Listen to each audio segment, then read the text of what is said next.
Sweet Baby Inc. and their supporters, it seems like they are declaring war. After many weeks of pretending that they're the innocent victims, oh, Sweet Baby, they're not out to get anyone. All they're doing is touching up a script here and there, maybe changing some characters, bringing them up to a modern standard, but they're certainly not injecting their political message into everything, despite the fact that they themselves literally said that they want to take over the industry and get the current gamers out. They're completely innocent. Well, as we can see in this tweet from Mark Kern that kind of breaks this down, the BBC are now calling for a final purge if you oppose Sweet Baby Inc. and what they stand for. He mentions Gamergate 2 just got real, too real. The mask is now off for Sweet Baby and their supporters. This is the cultural revolution. It's do or die. And an article went out recently that mentions BBC gaming presenter Jules Hardy calls for current Sweet Baby Inc. discourse to end with a final purge of ideological opponents from the medium. So essentially, the Sweet Baby stuff happens. I'm sure that side of the aisle, they tried to convince themselves that people who don't care for Sweet Baby, the sorts of people who would follow the Steam Curator, which filters out games that Sweet Baby Inc. are involved in, they kept saying, oh, it's a quiet minority, this will just disappear. Well, it hasn't. That particular curator I mentioned, it's got over 300,000 followers. Many people, even kind of mainstream people who wouldn't normally talk about, I guess, woke stuff in video games, they were even saying, this is crazy. Why can't games be entertainment first? Why are they cramming their brand of politics down everyone's throat? What's going on? Many people were saying that. Just about no one agreed with what Sweet Baby were doing, except the typical crazies, like this person, evidently. And so what's now basically happening is the curtain is being lifted, the innocent facade, because all these sorts of people, they always act like, we're the good guys, we just want to do everything right, everyone's trying to tread on us, push us down, all we want to do is make gaming more inclusive for everyone. But then they go on rants about how white people shouldn't exist, they're evil, and they just want the world to be their way, and if you don't agree with them, you have no place. They start to screech and they start to admit this, and that's what they're doing right now. They thought this would blow over, but it's becoming clear that there are going to be consequences if a developer is not willing to make games that focus on the gameplay. If you don't focus on the integrity of the game first and foremost, we are not going to buy it. And that sends these people into a huge panic, because if they're not getting their ESG, DEI funding for these games, they can't exist, because deep down everyone knows no one wants this. And so they've been hiding in the shadows, pretending, oh, this isn't happening. If you think games are turning woke, you're just insane. You're a crazy internet person. Nothing like that's happening. But then we see organizations like Sweet Baby Inc. and we realize, no, we're totally right. This does exist. You're literally hiring people to push this crap into the game. It's not natural at all, like you claim, oh, it just so happens that we made this character trans or this gay relationship. It's all totally natural. No, you had to hire people purposely to put that in. People were getting paid for that purpose. It wasn't like a story was being written naturally and it just so happened that's the way it went. No, you had to dictate that is how it was going to be done, and it's happening in so many games now. AAA, all the big companies, Sony, Microsoft. Very hard to escape, but again, now that gamers are aware, they're making a point of not buying this trash. And now we see the truth come out about these people, because Jules Hardy, she's the one who called for this final purge of anyone who opposes Sweet Baby Inc. And if we look here on her Twitter, we see all the usual suspects. So starting off, the old pronouns in the bio, that's never a red flag. And this one had me more confused than normal, because the pronouns say she, they. Now my brain has gotten used to seeing she, her, he, him, they, them, but not really she, they. And as we all know, many of these people are purely attention seekers. This takes it to a whole nother level. because I have to start to think about this now. So, is that okay? But her isn't? So I can't call you her, I've got to use they. But then I can't use them. So it's she, they, can't use she, her. I'm confused, I'm walking on eggshells. And then we look at recent tweets. This is her pinned tweet for all to see. So I've been doing some thinking these past few months and taking some time to reflect on things. And I have some personal news I'm happy to share with you all.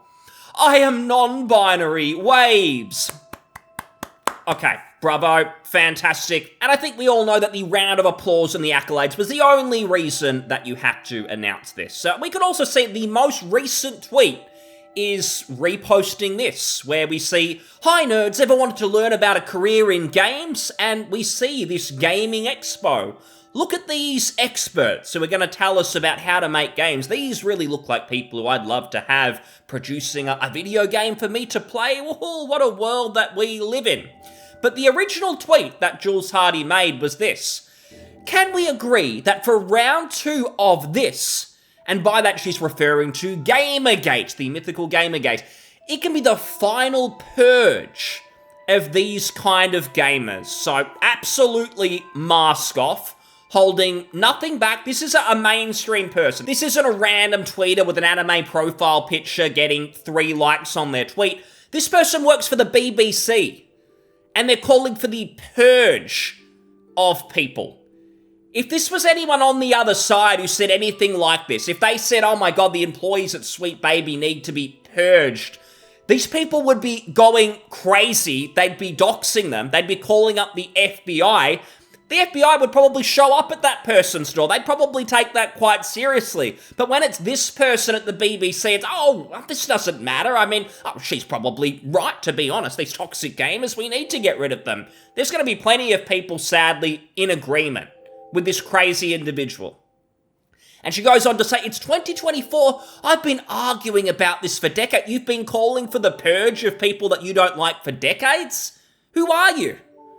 Can we have a last full detox of these dudes so we can get back to the positive gaming community that we have been creating?" Yes, totally positive. As long as everyone in it is someone that you agree with and shares the same politics, it's totally fine. But if you don't, then you need to not exist. We need to delete you. That would be the moral thing to do. That's the only way that this can all work. Now, fortunately, most of the comments are quite sane and are calling her out. You want to get rid of 90% of gamers. Negativity in gaming exists only where you people show up. 100%.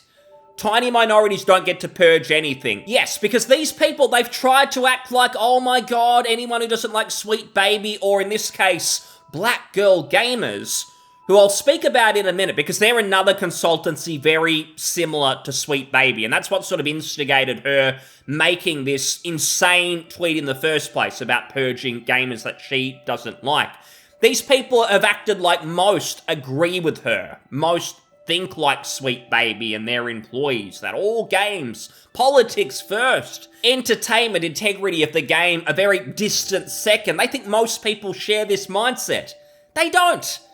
The 99%, they just want a fun game to play. And now that these crazies are realizing that their little bubble is breaking, no one is interested. Maybe some people have been on the fence and just haven't really cared enough to really do anything about it. But now a lot are saying enough is enough. It's why the Hollywood box office is tanking. The gaming industry isn't growing because most video game titles, they're not creative. They're monetized to death. And even when you get the chance of what could be a nice single-player game that should have an interesting story, it should be focused on the world, the systems, the gameplay, we can't have that either because those games, they get the ESG funding and it's all just about how can we lecture you? If you're white, you're a bad person. It's all of that. So because that bubble is breaking, this person is starting to melt down, as are many others, and they're just not pretending anymore. And I mentioned Black Girl Gamers because the instigation of all this is a very similar consultancy to Sweet Baby Inc. They were basically getting called out for being yet another consultancy in the video game space who have no interest in improving gaming. They only care about using games as a vehicle to pushing their own agendas, their own narratives. And they started to get upset about that. And Black Girl Gamers said, "We really got you pressed by just existing, lol. We've never worked with Sweet Baby Inc. You all saw Black and consulting and decided that we all work together. That sounds like racism. We're not stopping, so have fun." Now, some people might ask, do they have a point? Did people just assume, based on the name, that they have some involvement with Sweet Baby Inc., or they do similar work to them? Is there any evidence, or are we all just racist? Well, that is not the case. Nice try, Black Girl Gamers, because a couple of things. Firstly, their website, it's all focused on equity for the people that we like. If you don't look like us, we don't care about you. We only exist to prop up those that are like us, essentially. We shift culture, again, equity, all of that sort of crap. But that's not the main piece of evidence. It's actually a tweet from Black Girl Gamers themselves earlier this month that they seem to have conveniently forgotten about. In this exchange, someone asks them, "Please don't keep feeding these trolls." And as part of the response, Black Girl Gamers says, "It's also in defense of Sweet Baby Inc., who work in a similar lane to us." So they are admitting that they literally do the same sort of work as Sweet Baby. And then when someone calls them out on that later, they go into defense mechanism. "Oh, you're a racist, you're an is, you're assuming because Black is in the title that we're all the same." That's not true. There is clear evidence here from yourselves. You admit to it. And they continue that Sweet Baby Inc. do great work. It's nice to see solidarity when being attacked online. So you're pretty much the same. Sweet Baby Inc., Black Girl Gamers.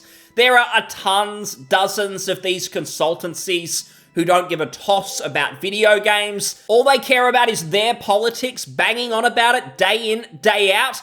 And they're not trying to hide any of this anymore. Jules Hardy, all these consultancies, Black Girl Gamers, Sweet Baby Inc., they're admitting that if you want games to be how you've enjoyed them in the past, all these titles you're nostalgic about, Nintendo 64, old PC games, the PS1, if you enjoyed those games in the past, you need to go because the world's changing according to them. If you're not going to get behind it, you need to be purged, you need to be deleted. I don't think that's going to happen. We're just going to continue voting with our wallets. And I hope karma comes for you in the not too distant future. Thanks so much for listening. I'll see you on the next one. Cheers. Bye.